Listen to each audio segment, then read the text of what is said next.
देहि सौभाग्यम आरोग्यम देहि मे परम सुखम सिंदूरम शोभनम रक्तम सौभाग्यम सुखवर्धनम शुभदम कामदम चैव सिंदूरम प्रतिगृहताम। समस्त नारी जाति के अखंड सुहाग को देने वाले इस मंत्र के साथ आइए सुनते हैं हरतालिका तीज व्रत की संपूर्ण कथा। एक बार भगवान शिव की भूमि कैलाश पर्वत पर विशाल वट वृक्ष के नीचे भगवान शिव और माता पार्वती अपने सभी गणों के साथ विराजमान थे। बलवान वीरभद्र, भृंगी, श्रृंगी और नंदी अपने अपने पैरों पर भगवान शिव के दरबार में खड़े थे।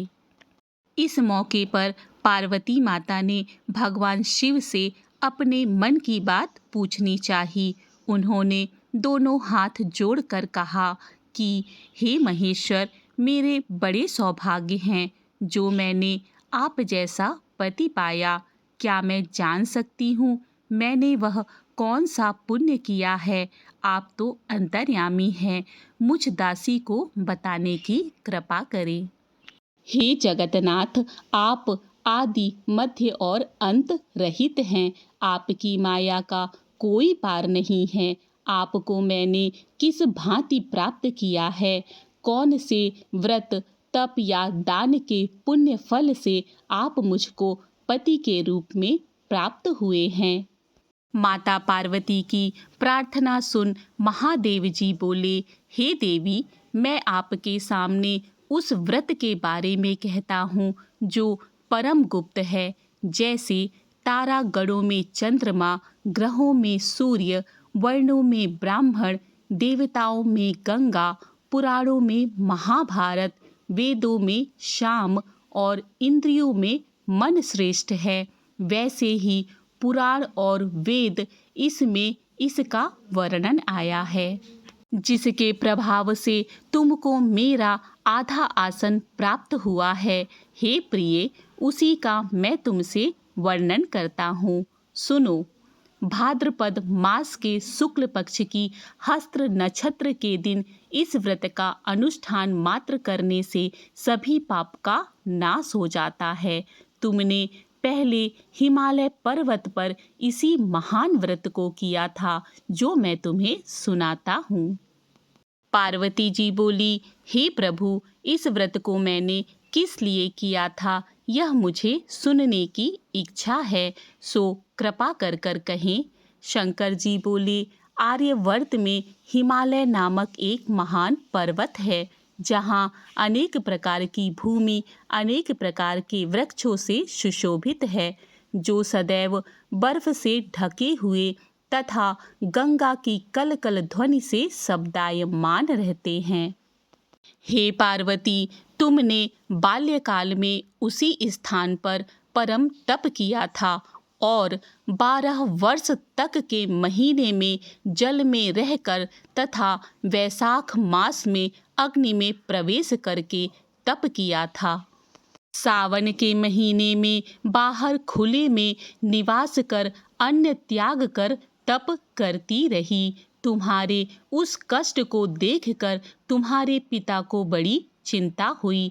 चिंता में वे सोचने लगे कि मैं इस कन्या का विवाह किससे करूँगा। एक दिन नारद जी वहाँ आए और देवर्षि नारद ने तुम शैलपुत्री को देखा। तुम्हारे पिता हिमालय ने देवर्षि को अर्घ्य पाद्य आसन देकर सम्मान सहित बिठाया और कहा, हे मुनीश्वर, आपके यहाँ तक आने का कष्ट कैसे किया, कहें क्या आज्ञा है। नारद जी बोले, हे गिरिराज, मैं विष्णु भगवान का भेजा हुआ यहाँ आया हूँ।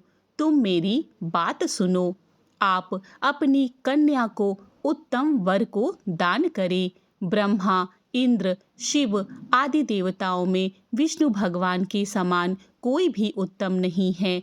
इसीलिए मेरे मत से आप अपनी कन्या का दान भगवान विष्णु को ही करें। हिमालय बोले, यदि भगवान वासुदेव स्वयं ही कन्या को ग्रहण करना चाहते हैं और इस कार्य के लिए ही आपका आगमन हुआ है, तो वह मेरे लिए गौरव की बात है। मैं अवश्य उन्हें ही दूंगा।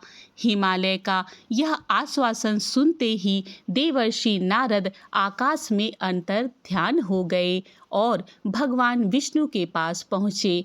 नारद जी ने हाथ जोड़कर भगवान विष्णु से कहा, प्रभु, आपका विवाह कार्य सिद्ध हो गया है।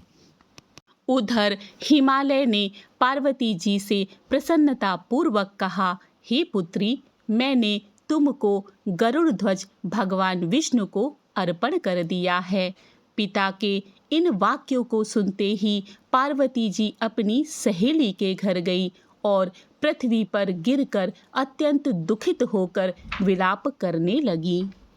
उनको विलाप करते हुए देखकर सखी बोली, हे देवी, तुम किस कारण से दुखी हो, मुझे बताओ, मैं अवश्य ही तुम्हारी इच्छा पूरी करूंगी। पार्वती जी बोली, हे सखी, सुन, मेरी जो मन की अभिलाषा है मैं सुनाती हूँ। मैं महादेव जी को वरण करना चाहती हूँ। मेरे इस कार्य को पिताजी ने बिगाड़ना चाहा है, इसीलिए मैं निस्संदेह इस शरीर का त्याग करूंगी। पार्वती जी के इन वचनों को सुनकर सखी ने कहा, हे देवी, जिस वन को तुम्हारे पिताजी ने ना देखा हो, तुम वहां चली जाओ। तब देवी पार्वती अपनी सखी का यह वचन सुन ऐसे ही वन में चली गई। पिता हिमालय ने तुमको घर पर ना पाकर सोचा कि मेरी पुत्री को कोई देव या दानव अथवा किन्नर हरण करके ले गया है। मैंने नारद जी को वचन दिया था कि मैं पुत्री भगवान विष्णु के साथ ही वरण करूंगा। हाय, अब यह कैसे पूरा होगा? ऐसा सोचकर वे बहुत चिंतातुर होकर मूर्छित हो गए। तब सब लोग हाहाकार करते हुए दौड़े और मूर्छा दूर होने पर गिरिराज से बोले कि हमें आप अपनी मूर्छा का कारण बताओ। हिमालय बोले, मेरे दुख का कारण यह है कि मेरी रत्न रूपी कन्या को कोई हरण करके ले गया, या सर्प ने काट लिया, या किसी सिंह ने मार डाला। इस प्रकार कहकर गिरिराज दुखित होकर ऐसे कांपने लगे जैसे तीव्र वायु के चलने पर कोई वृक्ष कांपता है। तत्पश्चात हे पार्वती, तुम्हें गिरिराज साथियों सहित घने जंगल में ढूंढने निकल पड़े। तुम भी सखी के साथ भयानक जंगल में घूमती हुई वन में एक नदी के तट पर एक गुफा में पहुंची। उस गुफा में तुम अपनी सखी के साथ प्रवेश कर गई, जहां तुम अन्न जल का त्याग करके बालू का लिंग बनाकर मेरी आराधना करती रही।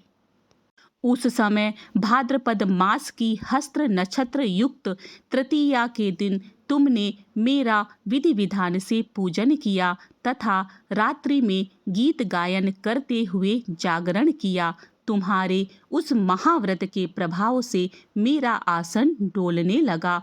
मैं उसी स्थान पर आ गया जहां तुम और तुम्हारी सखी दोनों थी। मैंने आकर तुमसे कहा, हे वरानने, मैं तुमसे अत्यंत प्रसन्न हूँ, वरदान मांगो।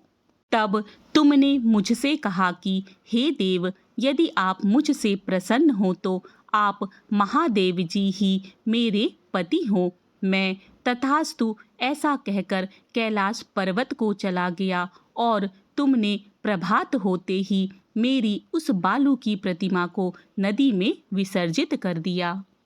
हे शुभे, तुमने वहां अपनी सखी सहित व्रत का पारायण किया। इतने में तुम्हारे पिता हिमवान भी तुम्हें ढूंढते ढूंढते उस घने जंगल में आ पहुँचे।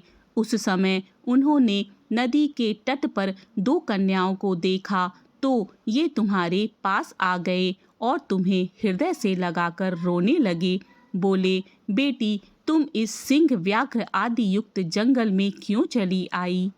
तुमने कहा, हे पिताजी, मैंने पहले ही अपना शरीर शंकर जी को समर्पित कर दिया था, लेकिन आपने नारद जी को कुछ और बोल दिया, इसीलिए मैं महल से चली आई। ऐसा सुनकर हिमवान ने तुमसे कहा कि मैं तुम्हारी इच्छा के विरुद्ध यह कार्य नहीं करूँगा।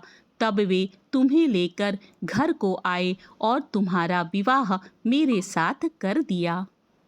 हे प्रिय, उसी व्रत के प्रभाव से तुमको मेरा अर्ध आसन प्राप्त हुआ है। इस व्रतराज को मैंने अभी तक किसी के सम्मुख वर्णन नहीं किया है। हे देवी, अब मैं तुम्हें बताता हूँ कि इस व्रत का यह नाम क्यों पड़ा। तुमको सखी हरण करके ले गई थी, इसीलिए इसका नाम हरतालिका पड़ा। पार्वती जी बोली, हे स्वामी, आपके इस व्रतराज का नाम तो बता दिया, लेकिन मुझे इसकी विधि और फल भी बताइए। इसके करने से किस किस फल की प्राप्ति होती है। तब भगवान शंकर जी बोले, सौभाग्य की इच्छा रखने वाली महिलाओं को यह व्रत पूरे विधि विधान के साथ करना चाहिए। व्रत में केले के खंभों से मंडप बनाकर उन्हें बंधनवारों से सुशोभित करे। उसमें विविध रंगों के उत्तम रेशमी वस्त्र की चांदनी ऊपर तान दे। चंदन आदि सुगंधित द्रव्यों का लेपन करके महिलाएं एकत्रित हों। शंख, भेरी, मृदंग आदि बजावे। विधि पूर्वक मंगलाचार करके श्री गौरी शंकर जी की बालों निर्मित प्रतिमा स्थापित करे। फिर भगवान शिव पार्वती जी का गंध, धूप, पुष्प आदि से विधि पूर्वक पूजन करे। अनेक नैवेद्यों का भोग लगावे और रात्रि को जागरण करे। नारियल, सुपारी, जमवारी, नींबू, लौंग, अनार, नारंगी आदि ऋतु फलों तथा फूलों को एकत्रित करके धूप, दीप आदि से पूजन करके स्वरूप शिव, हे मंगल स्वरूप शिव, हे मंगल रूप महेश्वरी, हे शिवे, सब कामनाओं को देने वाली देवी, कल्याण रूप में तुम्हें नमस्कार है, ऐसा भगवान के सामने कहें। कल्याण स्वरूप माता पार्वती, हम तुम्हें नमस्कार करते हैं। भगवान शंकर जी को सदैव नमस्कार करते हैं।